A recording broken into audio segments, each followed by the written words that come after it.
konting kaalaman mga kaibay. Nice. Alam mo ba itong aming Bewell S6 V10 ay naka 60 volts 45 amperes na? Ang typical na battery na ganitong e-bike ay 60 volts 20 amperes lang. Pero itong aming Bewell S6 ay naka 60 volts 45 amperes na.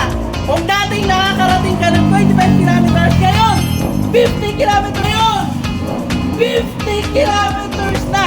At alam mo ba, ang kagandahan nito, meron po siyang mga hawakan. At ito po ang e-bike na to, merong parang titik. Parang titik. What? Joke lang. 100 po yan para sa park.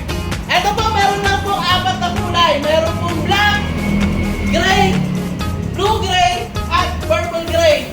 Paunahan lang po. At kung sa'yo citizen ka, free delivery ka sa akin. Sabihin mo lang po, J-Per.